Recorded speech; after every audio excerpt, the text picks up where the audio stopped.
Hello students, welcome back to all of you in the sixth session of the chapter 1, that is accounting for share capital. Students, in last session we understand that if there is a security premium, how we can make a journal entry for that. And इसी चीज़ को और extend करते हुए हम लोग एक नया topic सीखने वाले हैं आज, and that is the 4 features of shares. पहले ये जो 4 फीचर्स होता क्या है वो समझ लेते हैं, ठीक है, फिर हम लोग आगे जाएंगे। तो 4 फीचर्स का सिंपल सा मतलब अगर समझाऊँ तो ये आप समझ सकते हो कि हमने कॉल चेन रेस देखा है। कॉल चेन रेस मतलब कि अगर कोई शेयर होल्डर्स अपने शेयर्स के ऊपर कोई पर्टिकुलर कॉल के पैसे नहीं देता है तो उसको हम लोग क्या लिखते हैं, कॉल चेन एरियाज। अच्छा, अभी ऐसे शेयर्स के ऊपर होता है क्या है प्रैक्टिकली कि कंपनी जो है वो 2 से 3 बार जो भी लीगल रिक्वायरमेंट होती है उसके अकॉर्डिंगली शेयर होल्डर्स को नोटिस भेजती है कि आपके जो भी ड्यू अमाउंट है, कि जो कॉल आपने नहीं दिए कॉल के पैसे, वो आप पेमेंट कर लो। बट सारे लीगल फॉर्मेलिटीज़ करने के बाद भी अगर कोई शेयर होल्डर्स उसके पैसे नहीं पेमेंट कर रहा है, then at the last company के पास ऑप्शन क्या बचता है कि जो शेयर्स है उसको फॉरफीचर्स कर लो। अभी फॉरफीचर्स में सिंपली होता क्या है कि कंपनी जो है वो सारे शेयर्स जो है वो वापस ले लेती है। कंपनी जो है वो सारे शेयर्स क्या कर लेगी, वापस ले लेगी। और ये वापस जब शेयर्स ले लेती है उसके सामने शेयर होल्डर्स ने अब तक जो भी पैसे भरे होंगे वो वापस देती नहीं है। सपोज सिंपली एक एग्जांपल लूँ कि कोई पर्सन एक्स है, उसने एप्लीकेशन और अलॉटमेंट मनी के हिसाब से 6 रुपीज़ दिया है, पर फर्स्ट एंड फाइनल कॉल का 4 रुपीज़ बाकी है। तो कंपनी क्या करेगी, उसके पास जो शेयर्स है वो तो वापस ले ही लेगी, पर उसने जो 6 रुपीज़ पेमेंट किया है उसको वो वापस देगी नहीं। ठीक है, सो उसको हम लोग बोलते हैं फॉरफीचर्स करना। ठीक है, so in normal situation directors of the company are empowered by articles of association of the company to forfeit the shares, follow the rules laid down in the articles of association for the procedures of forfeitures of shares, or if no rules are given in the articles for this, provision of table F of schedule 1 of the company act 2013 shall apply. So a process of forfeitures or cancellation of shares by directors of the company is called the forfeitures of shares. तो जो process है जिसके अंदर हम लोग shares जो हमने issue किए थे उसको कैंसिल कर देते हैं या तो फॉरफीचर कर रहे हैं, उसको हम लोग क्या बोलते हैं, forfeitures of shares. After the forfeitures the name of share holders is remove from the register of members. It means now this person is not called as share holders of the company. एक बार फॉरफीचर्स हो जाए उसके बाद register में से उस person जिसके पास शेयर थे उसका नाम वहाँ से निकाल दिया जाता है। मतलब कि अभी वो जो पर्सन है जिसके शेयर हमने फॉरफीचर्स किए हैं वो अभी शेयर होल्डर्स नहीं है। ठीक है, okay. The next one is when shares are forfeited the following entries are passed in the books of the company under different situation. ये बहुत इंपॉर्टेंट है कि जब हम लोग शेयर फॉरफिटेड कर लेते हैं तो उसकी एंट्री कैसे पास करनी है। ठीक है, तो सबसे पहले when shares are issued at par और at a premium and full amount of premium is receive. देखो यहाँ पे दोनों साथ में लिया है कि इश्यूड एट पार। पार का मतलब क्या होता है कि मैंने 10 रुपीज़ का शेयर 10 रुपीज़ में इश्यू किया, तब मैं कैसे एंट्री करूँगा अगर वो शेयर फॉरफिटेड हो रहा है तो। एंड दूसरा कि जब सिक्योर 10 रुपीज़ का शेयर मैंने 12 रुपीज़ में इश्यू किया हुआ है, बट सिक्योरिटी प्रीमियम का जो 2 रुपीज़ है वो मुझे मिल गया हो। ठीक है, सिक्योरिटी प्रीमियम का जो 2 रुपीज़ है वो मुझे मिल गया हो तो मैं किस तरीके से एंट्री करूँगा। ये दोनों एक ही तरीके की एंट्री है, मतलब कि चाहे आप एट पार इश्यू किया हो या तो प्रीमियम पे इश्यू किया हो बट आपको पैसे मिल गए हो प्रीमियम के, तो हमारी एंट्री सिमिलर होगी। किस तरीके से सिमिलर होगी, सबसे पहले share capital account debited. Students, अब तक हमने जितने एंट्री की ना वो सारी एंट्री को याद कर लो तो आपको समझ में आएगा कि अब तक तो हम लोगों ने शेयर कैपिटल अकाउंट सिर्फ और सिर्फ क्रेडिट ही किया था, है ना। क्यों क्रेडिट किया था, क्योंकि हमने शेयर इश्यू किए थे, और शेयर इश्यू करते हो तो आपकी लायबिलिटी बढ़ जाती है, इसके लिए शेयर कैपिटल अकाउंट क्या कर रहे थे, हम लोग क्रेडिट कर रहे थे। अभी ये क्या करें, हम लोग शेयर जो इश्यू किए थे उसको वापस ले रहे हैं, फॉरफीचर्स कर रहे हैं, मतलब कि उतनी लायबिलिटी आपकी क्या हो रही है, कम हो रही है। इसी वजह से हम लोग इक्विटी शेयर कैपिटल अकाउंट जो है वो क्या करते हैं, यहाँ पे डेबिट करते हैं। नेक्स्ट आता है to share forfeited account. For example हम लोग एग्जाम्पल ले लेते हैं कि शेयर जो था वो 10 रुपीज़ का था जिसके ऊपर किसी पर्सन ने 6 रुपीज़ दे दिए थे और 4 रुपीज़ नहीं दिया था, इसकी वजह से हम लोगों ने क्या कर दिया, उसका शेयर हम लोगों ने फॉरफिटेड कर दिया। अभी 10 रुपीज़ आपको शेयर 10 जो शेयर था वो कितने का था, 10 रुपीज़ का। अभी एक खास एक चीज़ याद रखो कि amount called up per share capital, इसका मतलब क्या होता है कि आपने कितना कॉल किया हुआ है उस शेयर के ऊपर, उसके हिसाब से यहाँ पे एंट्री लिखनी है। शेयर 10 रुपीज़ का तो 10 रुपीज़ नहीं लिखना है। 10 रुपीज़ का शेयर हो बढ़ के आपने 10 रुपीज़ के पास से मंगवा लिए, अगर सारे के सारे कॉल हो चुके हैं तो फिर हम लोग यहाँ पर 10 लिख सकते हैं। पर अगर कोई कॉल करना बाकी है, कोई अनकॉल्ड अमाउंट है, तो पहले माइनस करने पड़ेंगे। जितना कॉल्ड अप कैपिटल होगा उतना ही हम लोग यहाँ पे लिख पाएंगे, किसके अंदर, शेयर कैपिटल के अंदर। ठीक है, ओके।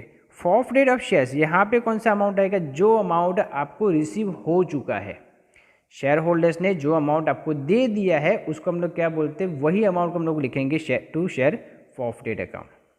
और यहाँ पे आपके जितने नंबर्स ऑफ शेयर्स है उसको मल्टीप्लाई करेंगे किसके साथ, the amount which you receive from the share holders. जो मिल चुका है वो, नहीं मिल चुका है तो वो क्या नहीं मिला होगा, या तो वो अलॉटमेंट होगा या तो कॉल होगा। ठीक है, तो जो जो चीज़ें नहीं मिली उसको हम लोग यहाँ पे एंट्री करेंगे, to share allotment account and to first and final call account. It depends upon the question कि उसमें क्या नहीं मिला हुआ है। ठीक है, जो भी कॉल नहीं मिला होगा वो हम लोग यहाँ पे लिख देंगे। क्लियर हो गया। तो यहाँ पे पहले एक बार इसको समराइज कर लेते हैं। शेयर कैपिटल में कौन सा अमाउंट आएगा, जो आपने कॉल्ड अप किया होगा उस शेयर के ऊपर। दूसरा, फॉरफिटेड में कौन सा अमाउंट आएगा, जो शेयर होल्डर्स ने आपको दे दिया होगा, means which you receive from the share holders. And share allotment and share first call, वहाँ पे कौन सा आएगा, which amount you are not receive from the share holders and the reason behind why we are forfeiting the shares. हम लोग वो share क्यों forfeit कर रहे हैं, क्योंकि उन्होंने ये पैसे दिए होंगे नहीं, या तो शेयर अलॉटमेंट नहीं दिया होगा या तो फर्स्ट एंड फाइनल कॉल नहीं दिया होगा। ड्यू टू दिस रीजन हम लोग उसके शेयर्स क्या कर रहे हैं, फॉरफिट कर रहे हैं। और ज़्यादा समझ में आएगा जब प्रैक्टिकली समझ करेंगे, बट यहाँ पे इसका बेसिक समझ लेना जरूरी है। ठीक है, ओके। नेक्स्ट जो है वो क्या है, इसमें क्या था कि शेयर प्रीमियम पे इश्यू कर रहे हैं और प्रीमियम का पूरा अमाउंट आपको मिल जाता है, तो बहुत सिंपली एंट्री करनी है। बट प्रीमियम पे इश्यू किया हो और प्रीमियम का अमाउंट नहीं मिला हो, तो देखो अभी वहाँ पे क्या था, प्रीमियम मिल गया था आपको, इसमें कहीं पे भी आपको एंट्री में प्रीमियम देखने को मिला नहीं। मतलब कि जब आपको प्रीमियम रिसीव हो जाता है तो प्रीमियम की कोई भी एंट्री करनी नहीं है। प्रीमियम जब रिसीव हो जाता है तो प्रीमियम की कोई भी एंट्री करनी नहीं है। एंड जब प्रीमियम नहीं रिसीव होता है तो हमको प्रीमियम की एंट्री करनी पड़ेगी। और वो एंट्री कैसे करेंगे, देखते हैं नीचे। सबसे पहले क्या आएगा, शेयर कैपिटल अकाउंट डेबिट, जो जैसे ऊपर किया वैसे यहाँ पे भी करना है। कैसे, number of shares forfeited multiply amount called up per share on capital account. But दूसरे में क्या आएगा, सिक्योरिटी प्रीमियम अकाउंट, क्योंकि इसमें सिक्योरिटी प्रीमियम आपको मिला नहीं है, इसके लिए हम लोग सिक्योरिटी प्रीमियम की एंट्री करेंगे। ठीक है, देन जो अमाउंट मिल चुका है उसके लिए टू शेयर फॉरफिचर्स अकाउंट, और जो अमाउंट नहीं मिला है उसके लिए हम लोग क्या लिख सकते हैं, या तो share allotment and share call account, या तो फिर उसका ऑप्शन में अगर आपने कॉल्स इन एरियाज बनाया हुआ है तो वहाँ पे क्या लिखेंगे, to calls in arrears account. ठीक है, बहुत इंपॉर्टेंट जनरल एंट्रीज है, प्रैक्टिकल जितने समझ के करोगे उतना ज़्यादा अच्छा है। तो हम लोग डायरेक्टली जाते हैं एक सम्स के अंदर, जिसके अंदर हम लोग 4 अलग अलग केसेस लेके उसको समझेंगे। ठीक है, so let's starting with the illustration number 9। The first question is M Limited forfeited 600 equity shares. M Limited forfeited 600 equity shares of one shareholders Govind for non-payment of final call of ₹3। Govind क्या नहीं दे रहा है, 3 rupees नहीं दे रहा है, किसके नहीं दे रहा है, फाइनल कॉल के। Okay, company had called up ₹10 per share as a face value of the share from the share holders. Company ने कितना कॉल्ड अप कर लिया है, 10 रुपीज़, जो उसकी फेस वैल्यू भी है। गोविंद हैड पेड ₹4 पर share on application and 3 per share on allotment. 5 general entries for the forfeitures of shares. तो यहाँ पे जो शेयर होल्डर है गोविंद, उसके पास 600 शेयर्स थे जिसको हम लोगों ने फॉरफिट कर दिए। और फॉरफिट करने का रीज़न क्या है कि उसने 3 रुपीज़ नहीं दिए किसके, फाइनल कॉल के। और दिया क्या हुआ है, तो 2 चीज़ें दी है, उसने एप्लीकेशन के टाइम पे 4 रुपीज़ दिए हैं और अलॉटमेंट के टाइम पे 3 रुपीज़ दिए हैं। अभी ऐसे शेयर्स को आपको फॉरफिट करना है, तो एंट्री कैसे करेंगे, तो पहले तो ये क्लियर कर लो कि मिला कितना है और कितना नहीं मिला है। तो सिंपली समझ में आ जाता है कि आपको इस केस के अंदर 7 रुपीज़ रिसीव हो गए हैं एंड 3 रुपीज़ आपको रिसीव हुए नहीं है। तो जो रिसीव हो गए उसको हम लोग क्या बोलते हैं, फॉरफिचर्स। रिसीव हो गए उसको क्या बोलेंगे हम लोग, फॉरफिचर्स। ओके, एंट्री कैसे करेंगे, देखो सबसे पहले तो मैंने जैसे बोला था कि जब भी फॉरफिचर्स करते हैं तो इक्विटी शेयर कैपिटल अकाउंट आपका डेबिट होता है। कौन से अमाउंट से, कॉल्ड अप अमाउंट से। और यहाँ पे कॉल्ड अप अमाउंट कितना है, 10 के 10 रुपीज़ अब तक हमने मंगवा लिए हैं। तो एंट्री कैसे करेंगे, equity share capital account debited 600 × 10 बराबर कितना आएगा, 6000। टू शेयर फॉरफिचर्स, शेयर फॉरफिचर्स में कौन सा अमाउंट आएगा, जो अमाउंट आपको मिल गया है। यहाँ पे गोविंद जो शेयर होल्डर है उसके पास से कौन सा अमाउंट मिल गया है, तो दो अमाउंट मिले, कौन सा, एक तो 4 रुपीज़ एप्लीकेशन का और 3 रुपीज़ अलॉटमेंट का, टोटल 7 रुपीज़ मिल चुके। तो यहाँ पे to share forfeitures account credited by 600 into 7 मतलब कि 4200।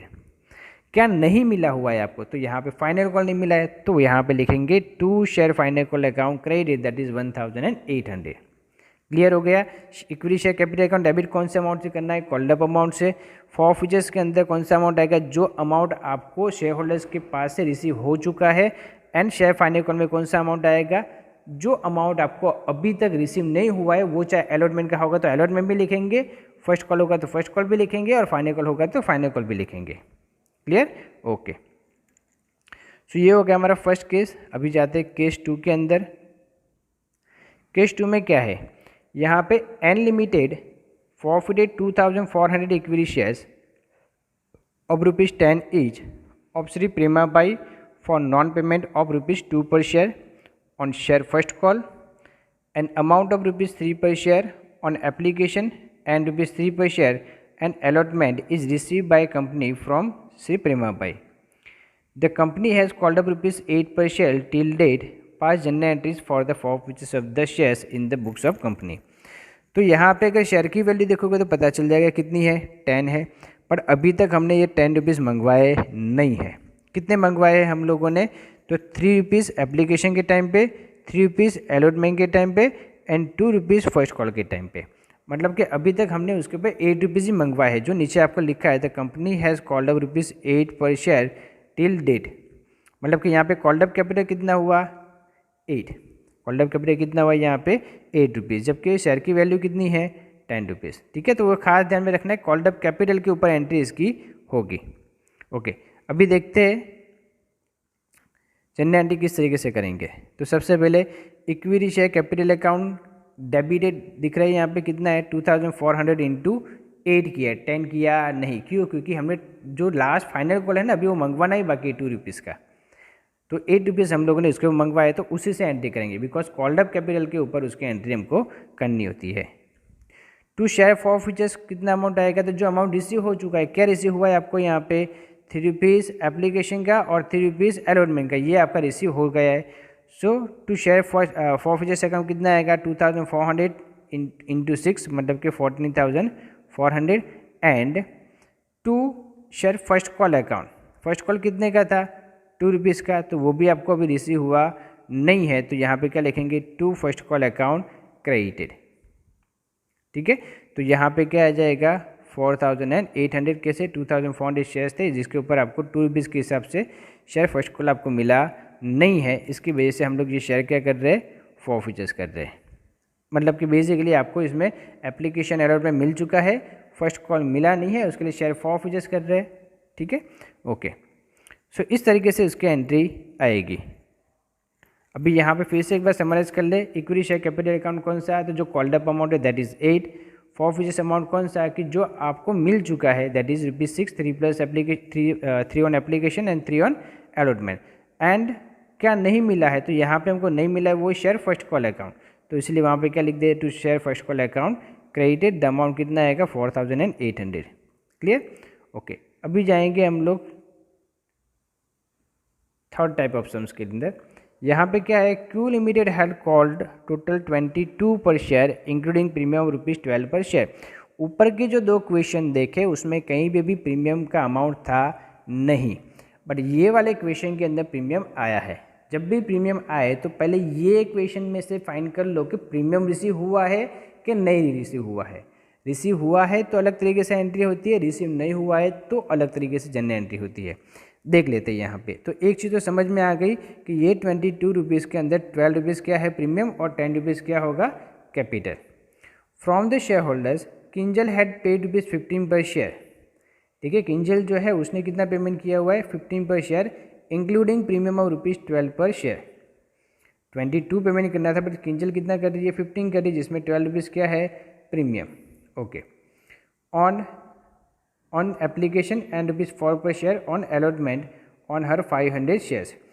सो किंजल जो है वो 15 रुपीज़ पेमेंट कर रही है इंक्लूडिंग प्रीमियम रुपीज़ 12 पर शेयर ऑन एप्लीकेशन। तो एप्लीकेशन के टाइम पे 12 रुपीज़ जो है ये 15 रुपीज़ पेमेंट कर रही है, उसमें 12 रुपीज़ तो क्या है प्रीमियम, मतलब कि एप्लीकेशन का कितना अमाउंट होगा 3 रुपीज़, ठीक है ओके। दूसरा क्या पेमेंट कर रही है 4 रुपीज़ ऑन अलॉटमेंट, तो वो एप्लीकेशन के 3 rupees plus premium 12 rupees and allotment के 4 रुपीज़ ऑन अलॉटमेंट वो पेमेंट कर रही है। क्या नहीं पेमेंट कर पा रही है, सो किंजल फेल टू पे ₹3 per share on final call on her 500 shares. So company forfeited her shares, pass the necessary general entries in the books of the company for forfeitures of shares. Simply एक ही question पूछूंगा और वो question ये है क्या यहाँ पे हमको प्रीमियम का अमाउंट मिला है कि नहीं मिला है। तो सिंपल आंसर ये है कि हम लोग को यहाँ पे प्रीमियम का अमाउंट मिल चुका है, क्योंकि प्रीमियम कौन से टाइम पे है एप्लीकेशन के टाइम पे। तो यहाँ पे जो पर्सन है किंजल, उसने तो एप्लीकेशन और अलॉटमेंट दोनों ही पेमेंट किया हुआ है, सिर्फ क्या नहीं पेमेंट किया उसने जो 3 रुपीज़ फाइनल कॉल था वो पेमेंट कर पाई नहीं है। इसके लिए उसके शेयर्स क्या किए हम लोगों ने फॉरफिचर्स किए हैं। जनरल एंट्री में खास ध्यान रखना, सबसे पहले बैंक जो इक्विटी शेयर कैपिटल अकाउंट है वो डेबिट करेंगे। किससे आएगा 500 इक्विटी शेयर्स ऑफ ₹10 ईच, मतलब कि अमाउंट कितना आएगा यहाँ पे आपका 5000। टू शेयर फॉरफिचर्स अकाउंट, जो अमाउंट आपको मिल चुका है और कौन सा मिला है आपको, तो 4 rupees of application and 3 rupees of 3 rupees of application and 4 rupees of allotment, मतलब कि इस तरीके से 7 रुपीज़ होते जो आपको यहाँ पे किस में जो मिल चुके हैं उसको हम लोग किस में लिखेंगे to share forfeitures account, that is 3500। And last में to share final call account, that is 500 into 3, मतलब कितना आएगा वहाँ पे 1500। तो टोटल यहाँ पे इस तरीके से एंट्री करेंगे। फिर से इसको समझ लेते हैं। देखो यहाँ पे हमने एंट्री में कुछ अलग नहीं किया है, नॉर्मली पहले जैसे फर्स्ट में किए थे वही किए। क्यों? क्योंकि यहाँ पे आपको प्रीमियम मिल चुका है, इसके लिए हमने जनरल एंट्री के अंदर कहीं पे भी प्रीमियम इंक्लूड किया नहीं है। खास ध्यान रखना, प्रीमियम मिल जाए तो बहुत सिंपल एंट्री है। कौन सी? तो equity share capital account debit करो कॉल्ड अप अमाउंट से, शेयर फॉरफिचर्स करो कौन से अमाउंट से, जो मिल चुका है बट विदाउट प्रीमियम। ठीक है, देखो यहाँ पे तो आपको कितने दिए हैं किंजल ने, 15 दिए हैं। ठीक है, 15 एप्लीकेशन के टाइम पे दिए हुए हैं और अलॉटमेंट के टाइम पे 4 रुपीज़ दिए। तो वैसे तो 19 रुपीज़ होते हैं ना, बट क्योंकि प्रीमियम मिल चुका है प्रीमियम का अमाउंट हम लोग इंक्लूड करेंगे नहीं। तो हमने क्या किया, ये जो अलॉटमेंट था उसका 4 रुपीज़ लिया एंड ये 15 के अंदर 12 रुपीज़ प्रीमियम है तो उसको निकाल दो, बाकी कितना बचा 3 रुपीज़, तो एप्लीकेशन के 3 रुपीज़। सो इसे 3 + 4 करके हमने क्या किया यहाँ पे 7 रुपीज़ किया हुआ है। So to share forfeitures account is equal to 500 into 7 बराबर कितना आ जाएगा 3500। वैसे ही to share final call account, share final call account में कैसे आएगा, सो 500 आपके शेयर्स थे मल्टीप्लाई कि कौन सा कॉल बाकी था, तो फाइनल कॉल ही बाकी था, तो 500 इंटू 3 दैट इज़ 1500। सो इस तरीके से हम लोग, अगर आपको सिक्योरिटी प्रीमियम दिया है बट उसको आपको रिसीव हो चुका है तो हम लोग ये एंट्री कर सकते हैं। ठीक है, ओके। नेक्स्ट जो टाइप्स ऑफ सम्स है उसके अंदर आपको सिक्योरिटी प्रीमियम देखने को मिलेगा। So P limited had issued shares of ₹10 each at 50% premium.